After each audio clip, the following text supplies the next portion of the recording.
안녕하세요. 유행통신입니다. 요즘 일본의 코로나 상황은 정말 심각합니다. 확진자 수가 손을 쓸 수 없을 정도로 매일매일 늘어나고 있는 가운데 전국의 의료기관들은 넘쳐나는 환자들로 인한 포화 상태로 완전한 의료 붕괴를 보여주고 있는데요. 그로 인해서 심지어 고령자나 질환이 있는 환자들조차 입원할 병원을 찾지 못하고 자택에서 대기를 하고 있는 실정입니다. 방송에서는 이러한 자택 대기자가 전국에 3만 명을 훌쩍 넘었다고 하는데요. 방송에서 말한 것이 3만 명 이상이라면 아마도 10만 명, 아니 더욱더 있지 않을까 생각이 듭니다. 상황이 심각해지자 일본 정부는 두 번째 긴급사태 선언을 하는데요.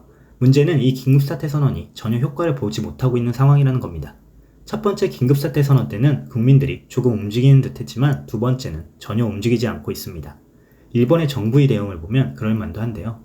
정부가 아무것도 안 하고 전혀 바뀌지를 않으니 법적 구속력도 없겠다. 시간이 길어지면서 지쳐가고 있는 것이죠.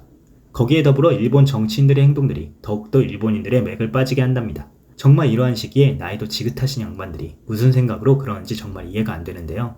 이번에는 또 어떤 일이 있었는지 방송 내용을 통해 이야기해보려고 합니다. 1월 18일 일본 스가 총리는 국회에서 젊은이들의 외출이나 회식 등으로 자신들이 모르는 사이에 감염이 퍼지고 있는 상황이니 특히 20시 이후에 불필요한 외출을 하지 말라고 국민들에게 호소했습니다. 하지만 그날 밤 전 장관을 지냈던 자민당 마츠모토 준 의원의 놀랄만한 행동이 포착되었습니다.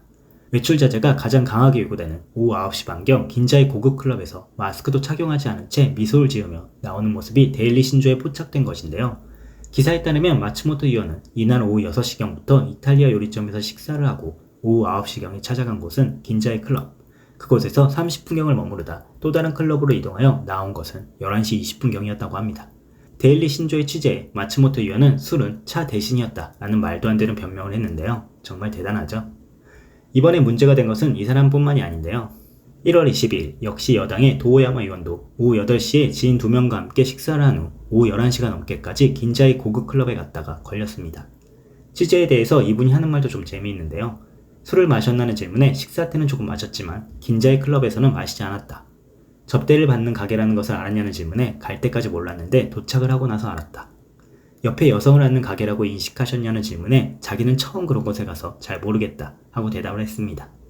이분도 정말 대단하죠. 한국이었으면 정말 어떻게 되었을까요? 정말 가루가 되도록 욕을 먹고 바로 사퇴해야 했겠지만 일본은 시간이 지나면 조용해질 가능성이 큽니다. 분명 그럴 것입니다. 자, 그럼 이에 대한 일본 네티즌 반응 보시죠. 국민을 처벌하기 전에 국회의원의 벌칙을 만들거나 강화하는 것이 좋다고 생각한다.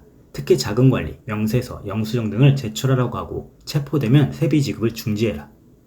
국민에게 인내를 강요하고 있는 가운데 최대의 어리석음으로 국민을 모욕하는 일을 한 것으로 사직 권고해 주었으면 하지만 최소한 현재의 직책은 경질했으면 좋겠다. 정말 용서할 수 없다. 당의 대응이 어디까지 할지 모르겠지만 제적 정도로는 의원이 긴자이 클럽을 갈 만큼의 월급이 나오니까 의원직을 사퇴시키면 좋겠다. 자민당 공명당은 엄격한 태도를 부탁한다. 국민은 계속 참고 있고 코로나가 아니어도 긴자이 클럽에는 갈 수도 없다. 엄중주의 등으로 끝난다면 국민들은 진심으로 분노할 것이다. 이제 국민은 벌금 또는 징역이라는 실형을 요구하고 있으니까. 스가는 이렇게 결단력이 없는 사람이었구나. 굉장히 실망이다. 아베가 퇴진하고 조금은 좋아질까 생각했지만 이렇게까지 심해질 거라는 생각하지 않았다. 이제 정말 정권이 붕괴하고 있다. 그래도 아직 스가를 응원하는 사람이 있나? 총리를 파면해야 한다. 일본 네티즌 반응은 여기까지입니다. 이번뿐이 아닌 계속되고 있는 의원들의 문제에 25일 국회에서는 일본의 초등학생의 목소리가 소개되었는데요. 이것을 마지막으로 오늘 영상을 마치겠습니다. 급식 때에도 감염 방지를 위해 대화도 금지하고 있어서 반 전체가 앞만 보면서 조용히 먹지 않으면 안 됩니다. 졸업을 해야 하는 중요한 시기라 최선을 다해서 참고 있는데 어른들은 도대체 왜 즐겁게 식사를 하는 것인가요? 어른들이야말로 지켜주면 좋겠습니다. 오늘의 영상은 여기까지입니다. 영상이 좋으셨다면 구독과 좋아요, 알림 설정 부탁드립니다.